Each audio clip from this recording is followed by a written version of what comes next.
was awakened to the things that I needed to take responsibility of and heal. But also, I could let go of some of the things that unhealthy masculine men brought to me as well.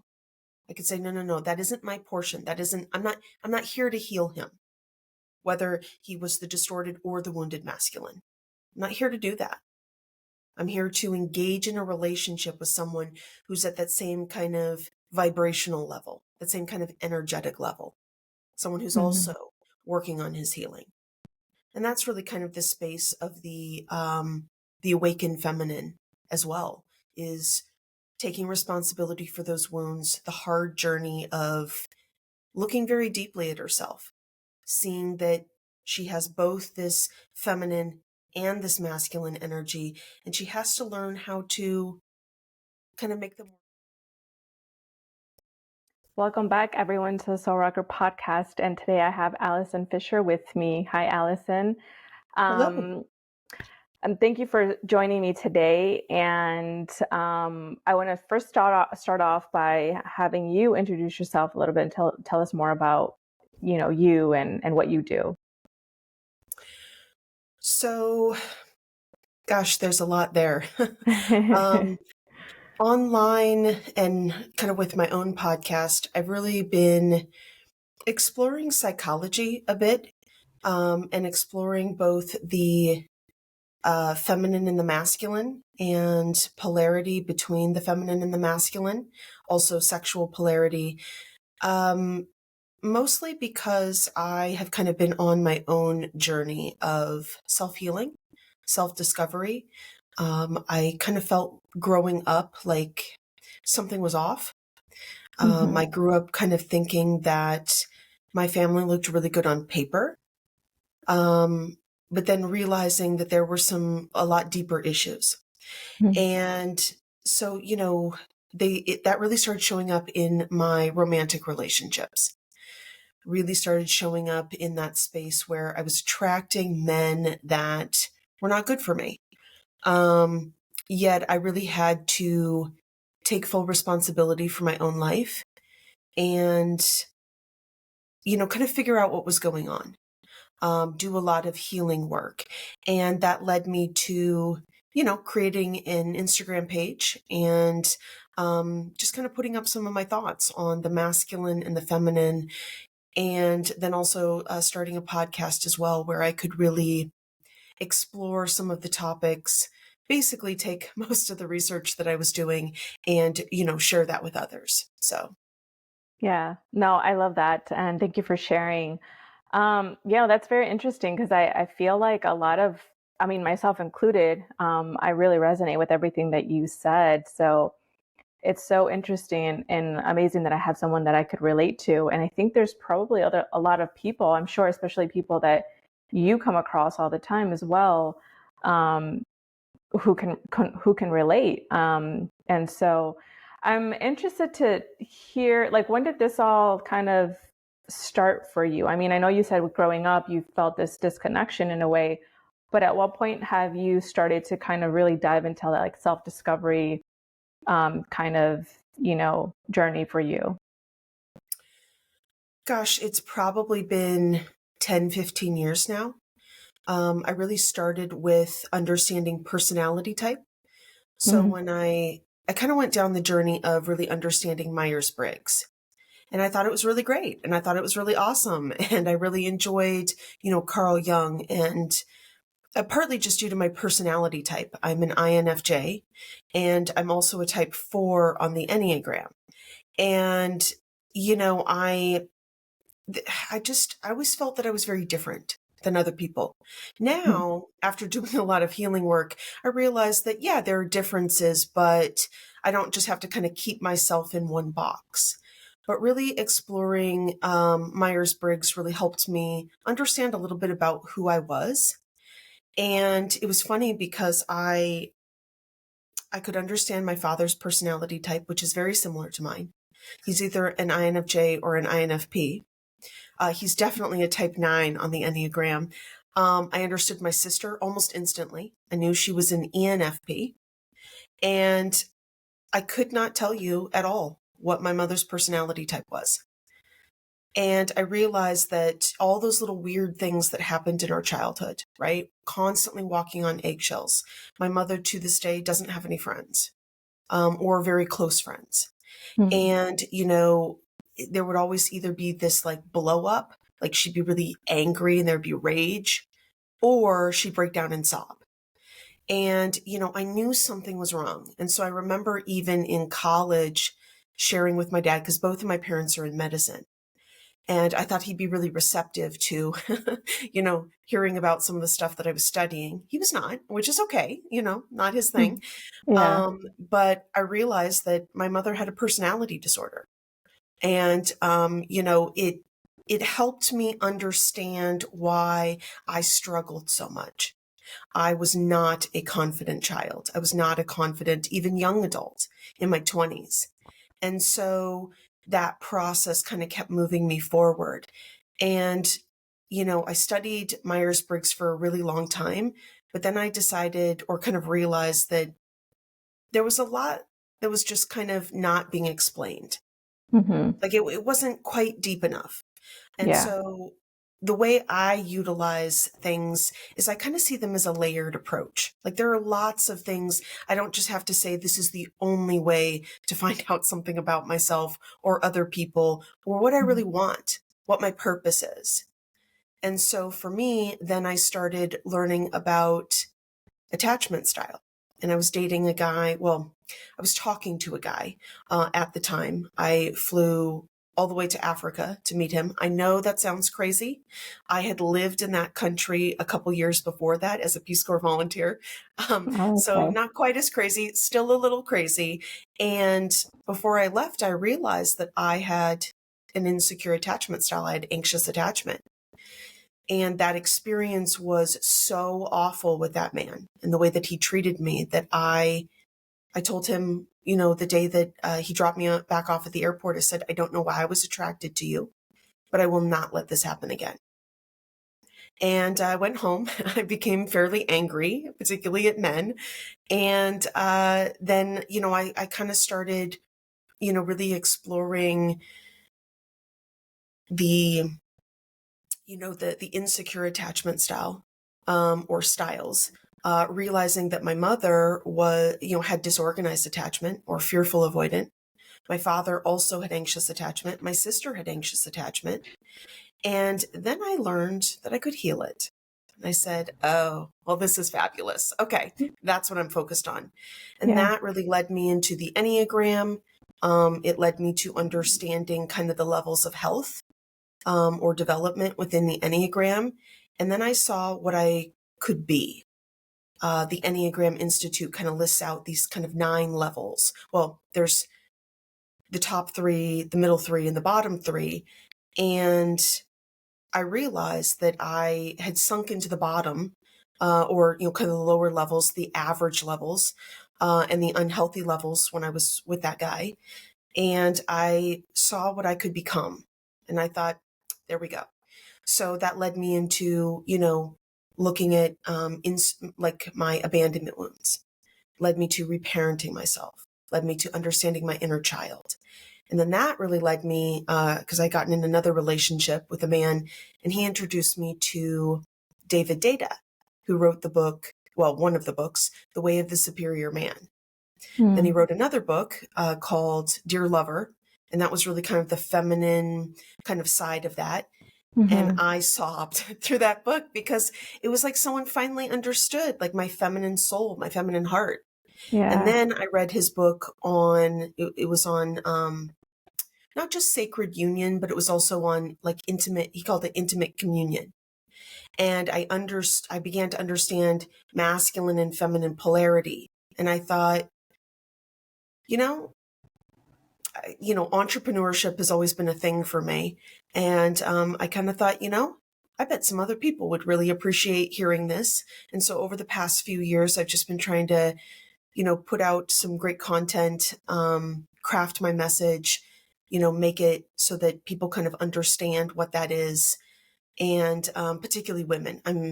much more focused on kind of women, helping them understand men. Although funny enough, I have a lot of men who listen to the podcast, and they'll reach out and they'll be like, "Hey, I know you talk to women, but," and so it's just, it's been so useful and so helpful, this journey. And I see it as kind of Sisyphus pushing that rock up the hill. Mm-hmm. There's no end to the journey. And that gave me a lot of, I guess, kind of internal calm. Like, okay, I can be on this journey. It can last a long time, and I can constantly be growing. There's no end point. Mm-hmm. Society often tells us, "Oh, you got to reach this point when you make it." In my opinion, it's absolute garbage. So, Yeah. Yeah. Wow. Um, Thank you so much for being vulnerable and sharing that with me. And also, what you said that so beautifully as well. And it's so interesting because I can resonate a lot. So I'm also an INFJ, and oh, wonderful! There's so yeah, few of us.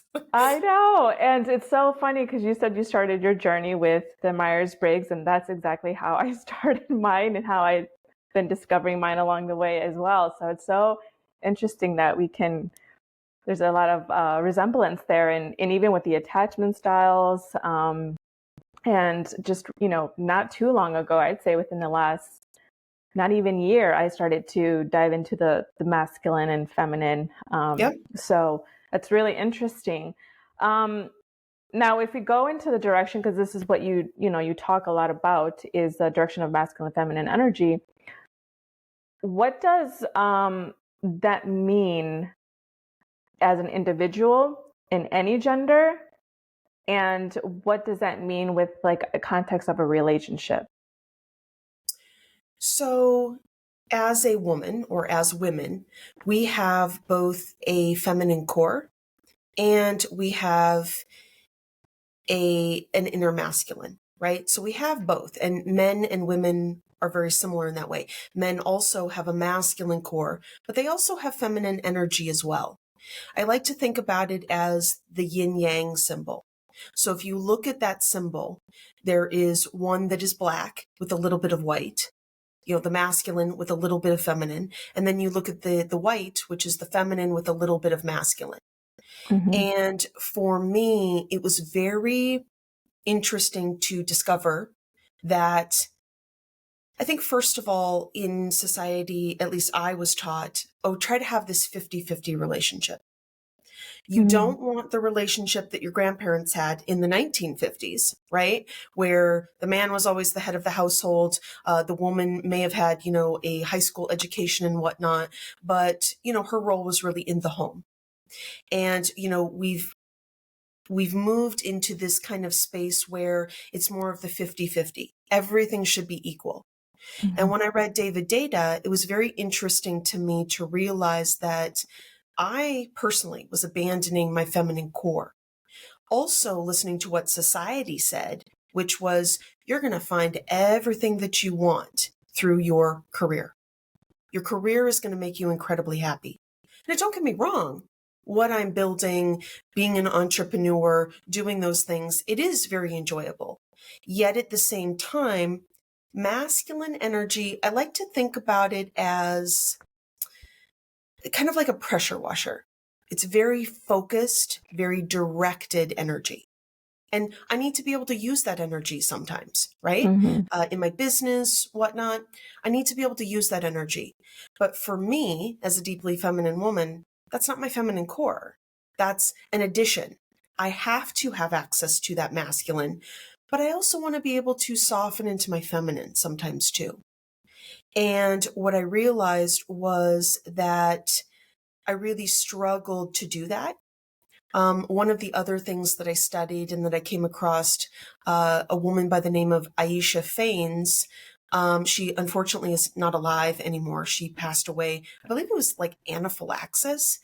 So like some Mm. sort of like bee sting or something. Anyway, Wow. just yeah, really terrible because I loved her work. And she spoke about the 7 feminine archetypes. And then she also went into, I believe it's the 8 masculine archetypes. And I began to realize that, yes, I'm a very strong sage kind of woman. I, you know, I have the intelligence. I'm very strategic. I enjoy the company of men. But what really kind of, I guess, kind of solidifies that feminine core is really the lover instinct. And the lover is Aphrodite, right? She is the woman who's incredibly sensual, sexual, erotic, but also deeply creative. Interestingly enough, Aphrodite is also the woman who is kind of one unto herself. You know, she's also the woman who does a lot of self actualization, diving into who she is. So she likes the company of men. You know, she's also okay with the company of herself. And as I began to realize that, I began to see that there, and listening to other women on Instagram, I began to see that there was this kind of dichotomy between two of kind of the lower levels of the feminine. So we Mm. have the wounded feminine. This is the woman who's really focused on being the dependent daughter, right? She listens to what her parents say. She kind of allows a man to not just lead her, right, in a healthy sense, but she needs to be saved. She needs to be taken care of. She's looking for someone to build a life for her because she just doesn't know how to do it. And there's a lot of reasons for that. There's a lot of wounds. But she's also the woman who attracts really controlling, dominant, actually, I should say domineering men. I personally like dominant men, but there's a difference between dominant and domineering. Yeah. And, you know, then on the other side, so I have been that woman. I have been the wounded feminine most of my life. But then I kind of moved over into the distorted feminine, which was this woman who didn't really trust men anymore. Sometimes not even trusting my father. My father's a wonderful man. At the same time, his relationship with my mother is highly codependent. I had to kind of step back from a lot of the enmeshment that was happening in my family, mostly Hmm. from my mother, but also from my father a bit. And I had to realize at that time that I was really looking to be hyper independent, keeping people, especially keeping men at arm's length. And then really saying, no, no, no, I can't trust those people. I have to go out into the world and build what I want so that I have the safety and security that no one else will give me. And what I realized was when you're in that space, you're really attracting the wounded masculine. And Yeah. that's the man who needs a woman to mother him, needs a woman to lead him. And so what I understood out of that was in my wounded feminine space, I didn't have access to a healthy inner masculine. My inner masculine was very unhealthy. Yet I also didn't have access to my feminine core.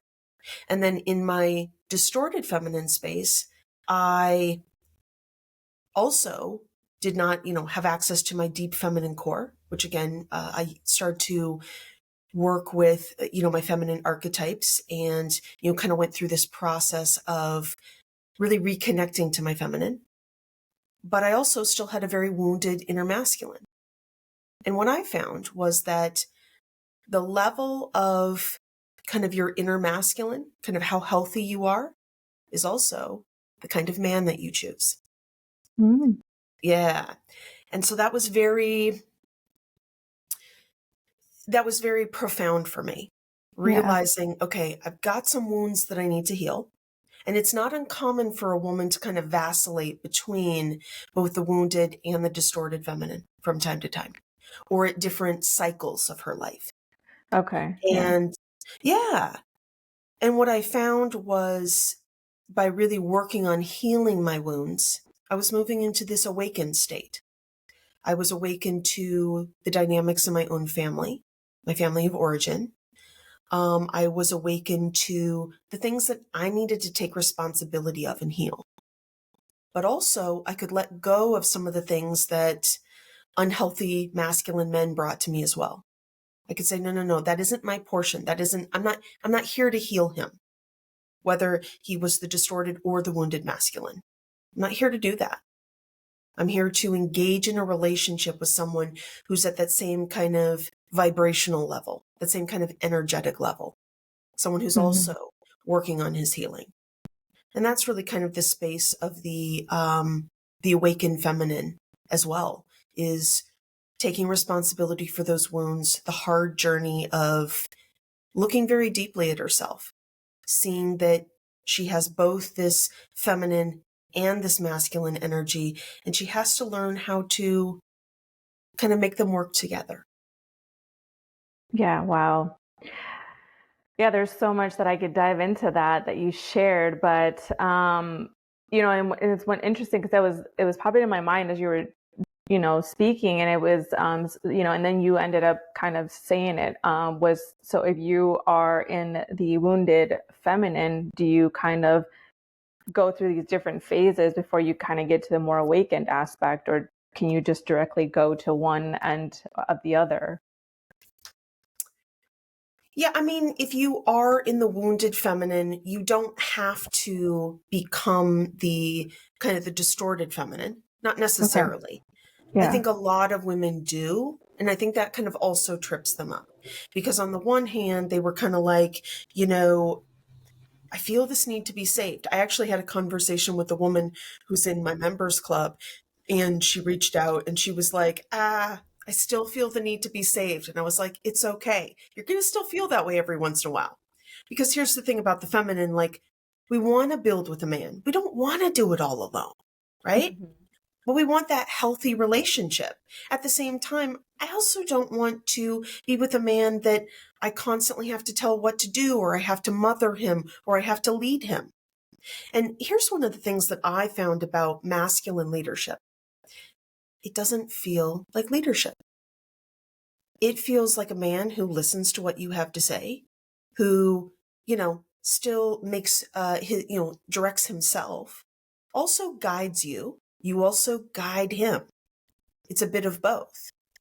And, I think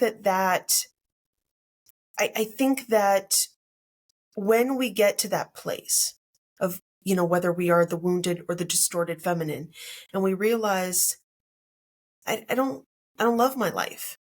I don't feel, very content, very happy, right? Mhm. And happiness is very fleeting, but like there's a lack of joy, there's a lack of self sovereignty, self agency over my own decisions.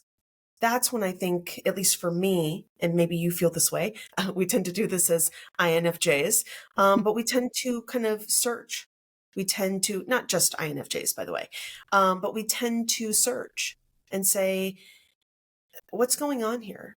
Why do I feel this way? Can I change this? And what I found, and I think that this is living very countercultural to society, I don't have to choose one or the other.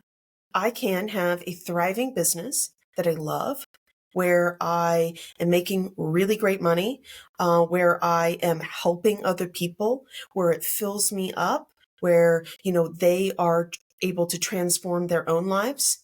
And I can also soften into my feminine and receive from a man. I can build these healthy things.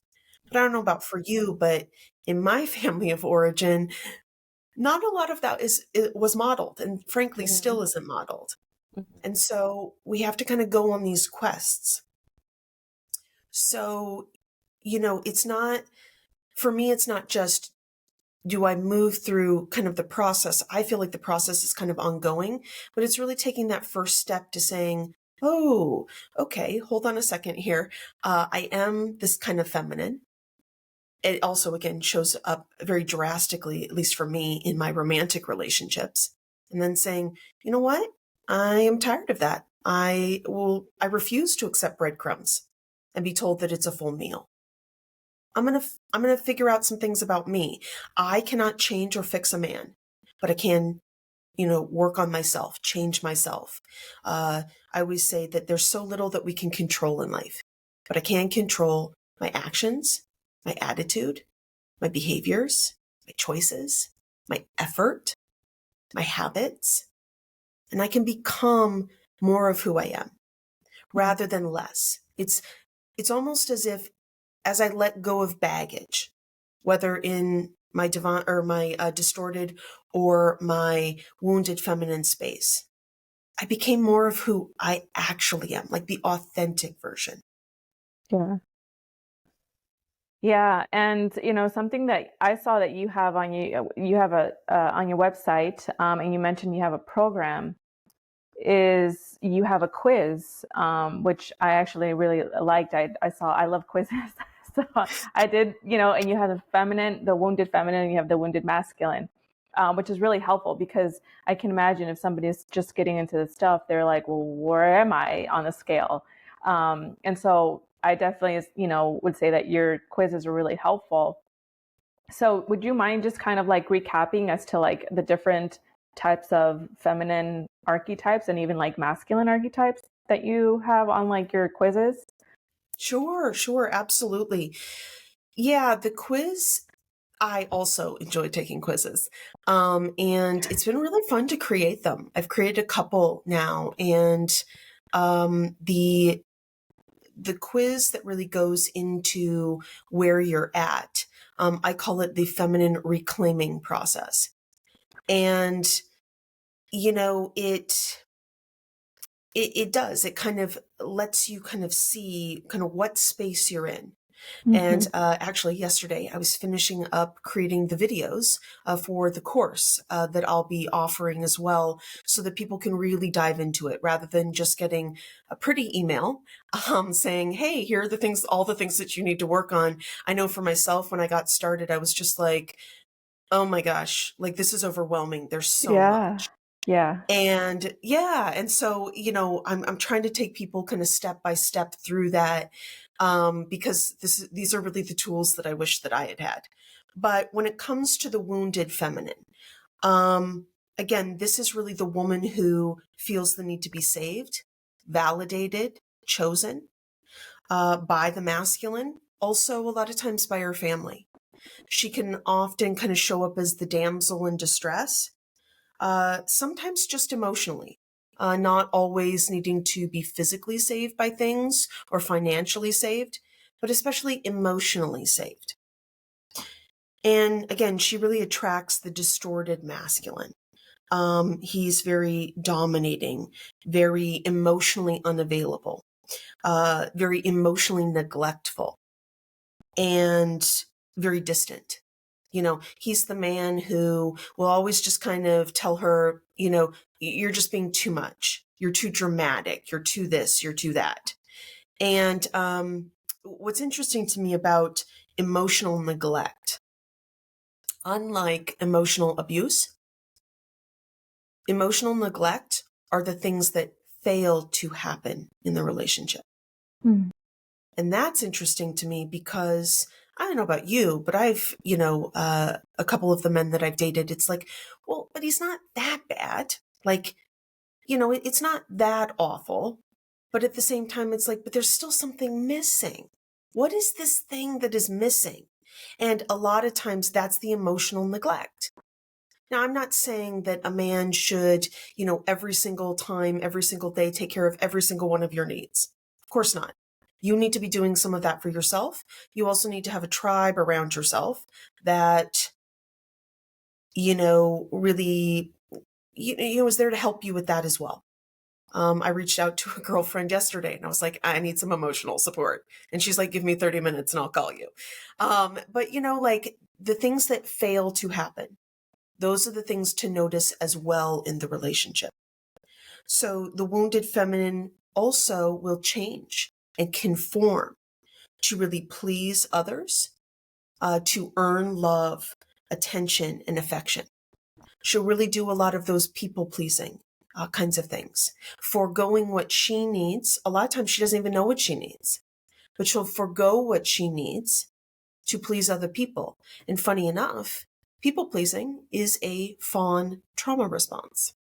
Mm-hmm. So there you go, right? Heightened nervous system state. She's not in the green anymore. She's moved up into that heightened nervous system state. That's one of the things that I say as well, when working with women who are either in the wounded or the distorted feminine space, even the awakened and divine feminine spaces. Pay attention to your nervous system state. How do you feel around him? It's important. So Mm-hmm. again, this wounded feminine she's really disconnected from her healthy inner masculine. So she's not really able to, direct her life. She kind of knows what she wants sometimes, but she doesn't really know how to get there. And, that's very frustrating for her. But, she's just kind of like, I'm trying all these things, but how do I move things forward in my life? Why do I Mm-hmm. keep getting involved with these men who they're not even present for me? They don't show up. They're not grounded. The distorted feminine, this is really the woman that she kind of feels the need to place the masculine beneath her. A lot of times in order to be in control of her life, in control of the masculine. A lot of times because, in her childhood, things were out of control. People were not taking care of her needs. And so she will often really kind of need a lot of that control. So she tends to attract the immature or the wounded masculine that really lacks purpose. He lacks clarity. He needs mothering. Being nurturing as a woman is very different than mothering a man. Mm-hmm. And this will often sometimes even be the man who needs her financial support. I have a girlfriend who's got a husband kind of like that. He was out of work for a year, and, she would call him as she's working to tell him, hey, I need you to do this at the house and this and this and this, right? Constantly directing him. And then, I would tell her, I would say, have you ever considered just stop doing some of those kinds of things? And she said, well, Allison, nothing will get done. Nothing will get done. But she's also the sole breadwinner, and yet she's having to do all these things. And one of the interesting things that I found as well, because I also study longevity a lot. And I was listening to a podcast with Dr. Andrew Huberman and Dr. Sarah Gottfried. And Sarah works with women. And, as women, there is a rise of, all of these kind of unhealthy things, health issues that are happening for us. Mm-hmm. It's, a lot of it's due to inflammation because of stress. We're constantly doing all of these things in our homes, right? We're raising the children. We have a full-time job. We're trying to tell our man what to do, right? Because he won't do it otherwise. And we're trying to go to school. We're trying to do all this kind of stuff. And again, if we feel like if we have to let go, everything will collapse. Yet at the same time, we're keeping not only ourselves stuck in this state, we're also keeping our man stuck in that state too. Yeah. The distorted feminine is also the emotionally distant woman. She does a little bit what the distorted masculine does, which is, listen, I can't trust my man, right? I can't connect with him. I do not trust him emotionally. So I'm going to keep him at arm's length. And she also tends to be the woman who is overly independent. She doesn't ask for help. She does it all herself because she's found that that's easier, quicker, but also usually people either don't do it as well as she does or they just don't do it at all. And so what she will often do is she will go into the world trying to gain safety and security and success in order to prove herself worthy of a man or worthy of men. And here's the thing. In ancient times, men went to war over women. Women didn't do anything for that. It wasn't just beauty, right? There's a lot of different kinds of things. Like you look at Cleopatra. This is a woman who had a lot of her lover energy, right? The Aphrodite, but she also had a lot of the sage. And yet she was only with two men And, she was with Caesar, and she was with Mark Antony. Two very different kinds of men, but she attracted them. And they, at least for a time, kept her safe because her brother was trying to kill her. She Mhm. didn't do anything. She simply engaged with them, let them see her feminine radiance.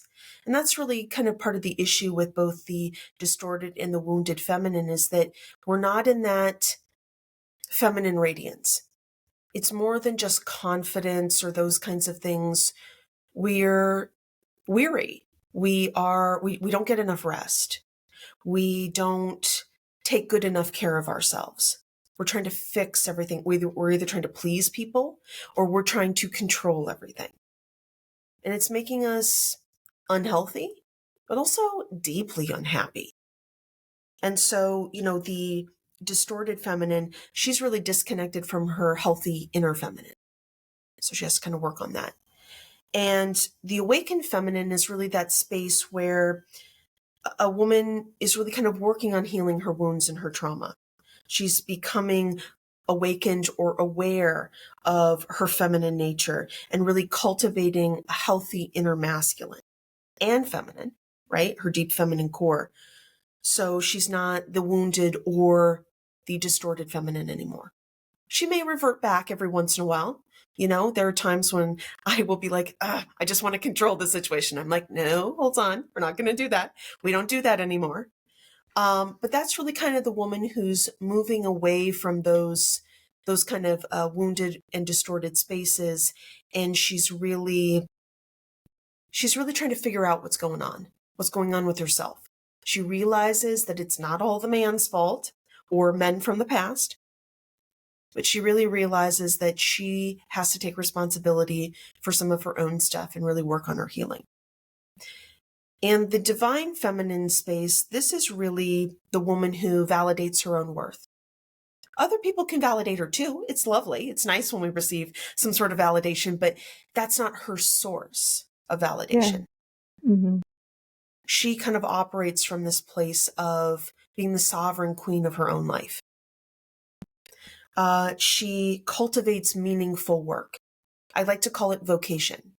It's more than just the work that I do. And don't get me wrong, I just turned 40 a week ago, and it's taken a long time. I don't feel 40, No, but you look great. Yeah. well, thank you. Yes, Yeah. that is getting away from, um,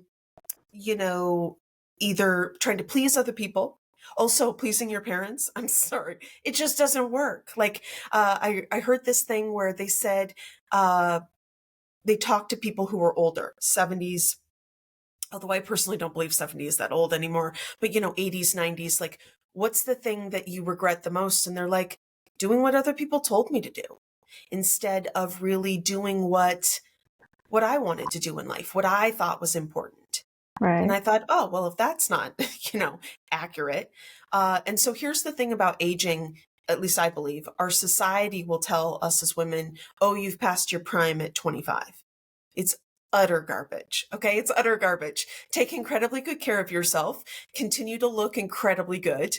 I plan on being the woman at 70 and 80 who wears pearls and fur. You know what I mean? Has beautiful skin. Yes. Like, says whatever she wants. You know what I mean? Like, I like to follow a lot of what French women do. And, like, we're all going to age. That's the other thing too in relationships I find really fascinating in our culture. We invest in two depreciating assets. One is chemistry. I'm sorry. You have to continue to work to keep desire alive, right? Because Mhm. the more that you get to know someone, the more that you understand them, the less desire there is. So taking those little times of either, kind of doing your own thing throughout the day or going on that girls' weekend, whatever it is, and then ramping up the desire again, I think is really important. But the other thing is looks. I'm sorry. Looks are a depreciating asset. Now, don't get me wrong. I am not saying find a man who's ugly. Absolutely not. Find a man who you're highly attracted to and who's highly attracted to you. At the same time, though, also understand that you're going to age. In Mhm. my opinion, I just try to do it gracefully. Right. Yeah.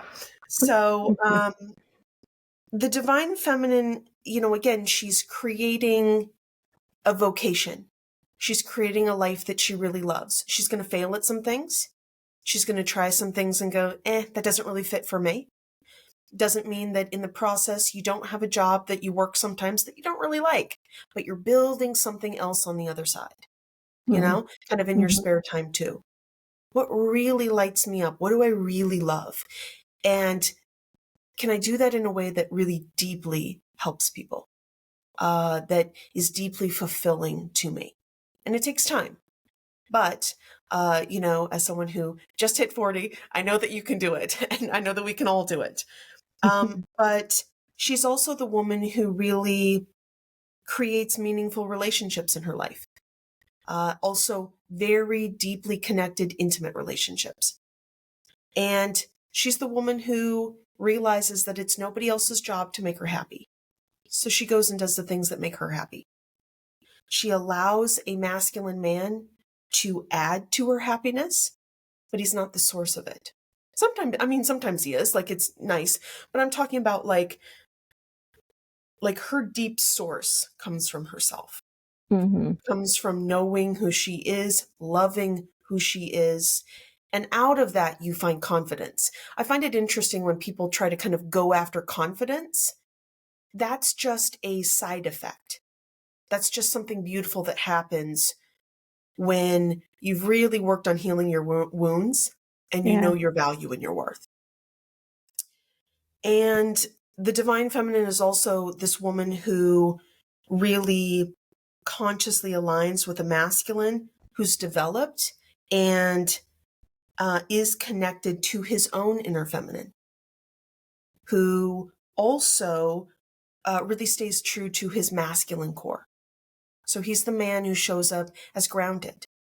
He shows up kind of like the lighthouse, right? I like to think of women, because we are nature, we are kind of like the ocean. We need to be able to move and churn and, sometimes be calm and placid, and other days be a little bit raging. Like we need to be in touch with that anger and whatnot. And the masculine, is kind of either like the shore or the lighthouse, where he just kind of says, that's cool, baby. Like, go for it. Because he needs that kind of counterbalance in his life. He needs and is deeply attracted to the feminine who is kind of the wild feminine in all of her kind of phases. But he's also grounded. He has a lot of clarity in his life. He is the man who can express who he is, who can share those deep aspects of himself, yet he is also the man who's able to lead. He's not wishy-washy. He doesn't, demand certain things, but he also isn't the man who needs her to provide all of the value. And I think the divine feminine is also this woman who she respects the differences between the masculine and the feminine, both within herself, but also in her intimate relationship dynamic.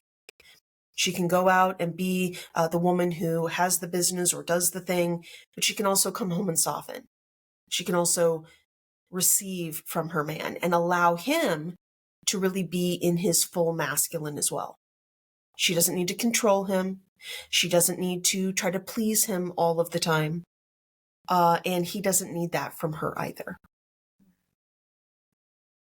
That's beautiful. Thank you for recapping all of the different what would you call it again? The different Yeah, just kind of levels of the feminine level. and the Okay, yeah. masculine. Yeah, Yeah. just those different levels. Yeah. It helps me, because early on, as I was doing my healing process, I was like, oh, the divine feminine, I really like that. And I was like, but how do I even become that? What does that even look like? And so for Yeah. me, the different levels are helpful because you're like, oh, I'm here. Oh, yeah, okay. I got some wounds. I got some trauma. I've got some things I need to heal. But look at where I can get to. Look at the relationships I can create. One of the things that I find really interesting is that, and it's brought up a lot on TikTok and Instagram and those kinds of things, videos about, when women make more than men do, the women leave. Well, it's not because of the money. It's often because the man begins to treat her like she's not a prize, like she's not, a gem, a jewel, right? A treasure. And, I think that kind of, anytime there's kind of that dynamic shift, we need to learn how to sometimes let certain people go from our lives as we kind of pair and partner with people who are at that newer level. Hopefully we can also, continue to grow, right, with the men in our lives. At the same time, sometimes, at least has been in my case, sometimes it's also perfectly okay to let go and say, nope, that doesn't serve me anymore. I am looking for this kind of match. I'm looking for this kind of man to really be in my life. So, Yeah. Now, what would you say is something that probably is something that, that happens is like a woman resisting her inner feminine self? Like what would you say about when a woman kind of has that within herself, experiences I mean, that? I certainly know a lot of women who are still kind of stuck in that state, either the wounded or the distorted feminine. What I found personally, for me, the thing that really was the catalyst, I would say, to kind of creating transformation, for me, it was deep emotional and psychological loss. It was being treated really poorly by someone. It was realizing that I held on to a lot of old stories, a lot of things that used to keep me safe. I used to say, oh, well, men don't like me because I'm not a beautiful woman. And I realized, wait a minute, that's utter garbage. You know what I mean? Like you have to begin to kind of want something different for yourself. And, like I said, I have a couple of colleagues and I have a couple of friends where, they are kind of resisting it. And I think that really the best thing that we can do kind of for those kinds of women or men, right? Men who are kind of resisting anything is just to sometimes just show people, right? Just be in that kind of higher level kind of space, that high value kind of woman. And, you know, I've also found that people are on their own journeys and we don't always move at the same speed. We certainly don't have the same journey and path, and that's okay too. Sometimes, I've had to let go of some female friendships. More so, it's been some of the masculine friendships or men that, I have either dated in the past or, reach out due to the podcast, where at some point I realized that all they really want to do is just complain. And they really want, they want the divine feminine oracle. They want to hear what they can do, but they're very unwilling to move forward. And for me, I just kind of say, hey, like, I get it. I get that it's hard. It's hard to face all this stuff. I don't know about for you, but especially in some of those early years of just kind of being overwhelmed by all of the healing that I realized I needed to do, Mm-hmm. there were points and times where I'd just be like, ah, really? Oh my gosh, I'm so tired of doing this. Yeah. And, like we can just kind of support one another on that journey. And like I said before, just kind of release some people, let go of some people. That's actually probably one of the things that has been most profound in my life. I used to think that I was disloyal if I did that. And what I Mm-hmm. realize now is sometimes, people aren't moving on the same trajectory. And again, that's okay. But if they're bringing a lot of negativity into my life, I'll just love you from a distance. That's what I like to Mm-hmm. say. Yeah.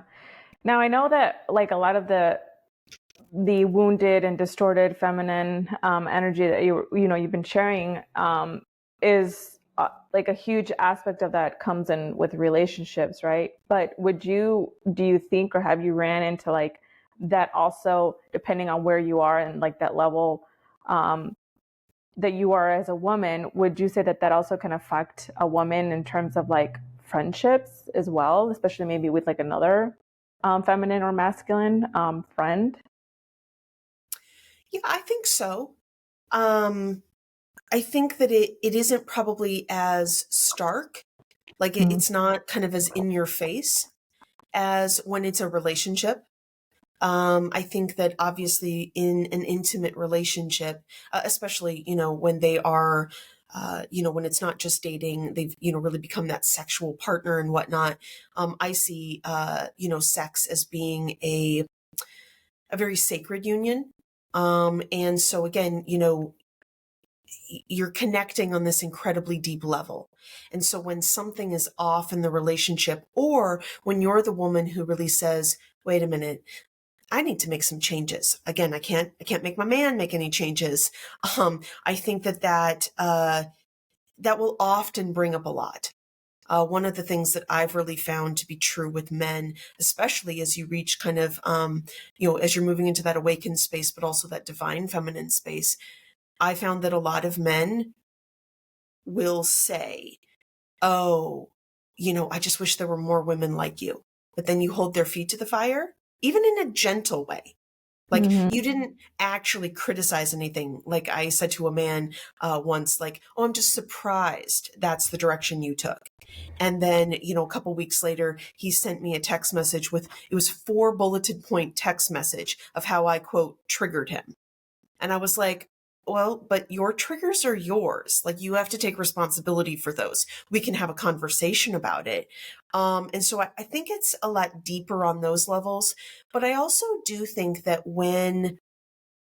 usually when we are in our distorted or our wounded feminine space, we're attracting like-minded women, women who will kind of say, oh yeah, they struggle to sometimes speak up, right? Use their voice, say no to either men or their parents, or really direct and guide their life.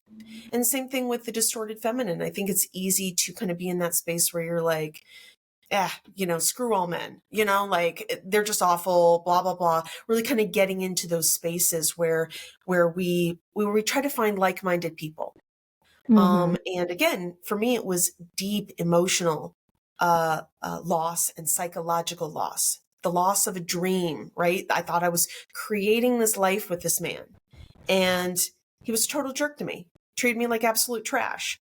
And it was just this massive smack in the face. And I was like, oh, so some things have to change. And what I Mm-hmm. found was that, yes, I did go through a phase of kind of being the distorted feminine and just kind of being like, men are awful, that kind of thing. And I noticed in one of my close friends, she does that a lot. Now we are still friends, but we live like 2,000 miles apart, so we only talk to each other every once in a while. But she's not as open to those kinds of discussions about those kind of deeper kind of connections. What's interesting to me as well is that the distorted feminine will usually have an insecure attachment. Usually it is the disorganized attachment, or it is the avoidant attachment. And Mm-hmm. likewise with Mm-hmm. the Wounded, wounded feminine, it is usually the anxious anxious. attachment or the disorganized attachment. Yeah. So that can really kind of show up for us. But then I think as we start to make some changes in our life, we notice that certain friends maybe don't fit quite as well. Maybe they still have habits or behaviors that just don't really resonate with us anymore. And again, I'm not telling anyone, a woman, whatever, what to do, but sometimes creating some distance, or for me, really bringing in some other women. I am a woman who, like deeply spiritual and whatnot. I grew up in Christian tradition. My view on faith and whatnot has expanded greatly, but I'm Mm-hmm. definitely someone who still prays. And I prayed a few years ago, and I was like, I need a really close friend who's not just on the phone, those kinds of things, who's further away, but I need someone who's a lot closer. And I really just feel like God or spirit or source or the universe, whatever, brought me my friend Marissa. And she's an INFP, which I think is, is wonderful as well. And she's a type 9 on the enneagram. But, you know, she was also going through some tough stuff. She found out that her husband, was really this, um, very kind of narcissistic and whatnot, a covert narcissist, the way Mm, that he treated her. And we've been able to kind of go on some of those healing journeys together. From time to time, I might be a step or two in front of her, but the way that we can share with one another. So I would say, as a woman begins to move kind of into that awakened space, wanting to move into that divine feminine space, sometimes just cultivate some new friendships as well, mm, and find some women as well who are kind of on that same journey or a similar journey, that yeah, kind of same vibrational level. yeah, yeah. Thank you. I'm asking for a friend. I'm just kidding. Oh, hey, I do that all the time. Allison, wow, it's been such a pleasure to have you with so before we close off, share anything that's upcoming for you. What are you working on? What is something that, you want to share additionally before we close off? Yeah, so, if women are interested in taking the quiz, you can go to at Create Love Freedom on Instagram. You can click on the link in my bio, and the Feminine Reclaiming quiz is right there. And soon you'll find the Feminine Reclaiming course. So if you want to go deeper with that, you absolutely can. I also have something called a members club, and it is a community of women where we really believe that we are our own best self healers. And there's a free portion if you don't want to, you just kind of want to be part of the Create Love Freedom community. And then there's also a paid portion where it's a $29 a month subscription. And each month I offer a new masterclass or self healing topic. I've also had women who are in the members club say, "Hey, would you do one on this?" Yes, absolutely, I will. So one of the women recently was like, "I've had a ton of betrayal trauma in my life." And I was like, I'm not an expert on that. So in the future, I'm also going to have someone come on and really speak about that as well. And there are multiple videos under each masterclass. And then there's also a workbook. And then next year, my project is really going to be creating a quiz and a course on the dark feminine. So really kind of understanding the difference between the dark and the light feminine, Hmm. to really kind of, I feel like that's so vital as we realize, I'm either the distorted or the wounded feminine, or maybe a bit of both. I'm moving into this awakened space, but how do I really come into my divine feminine? And for me, that's been a huge kind of game changer, has been understanding that my anger, my Hmm. just kind of these different aspects of the dark feminine, they're not bad the way that society will often uh, share them in that way, but instead they're a vital part of who I am. I just simply have to learn to work with them, understand that I need both the dark and the light side. Yeah. If we think about a tree, right, that's kind of growing in the ground, we see everything above the surface. And we see the leaves, we see the if it's a Hmm. flowering tree, we see the flowers, all of that. But there's an entire root system underneath, and then really kind of understanding how to not repress that side of who we are, how Hmm. to understand that the dark feminine is not our shadow self, but it is this very again, kind of the yin yang, right, the light and the dark sides of who we are. So yeah, those are a couple projects I have coming up. That's amazing. That sounds great. And then you said you have a podcast. What is it called again? It's called the Create Love, Create Freedom podcast. Okay. And then you can find that I'll have all the information in the description bar, but you can listen to that like anywhere as well, or Yeah. It's okay, pretty much everywhere. So you okay, can absolutely grab it. It's definitely on Spotify and Apple and all of that kind of stuff. So yeah, it's there for everyone to enjoy as well. awesome. Well, thank you so much, Allison, again for sharing all of your wisdom and everything that you brought to the table today. So thank you so much. Oh, thank you so much for having me. I really loved our discussion, and I just hope that it's helpful for people. Yes. All right. So with that being said,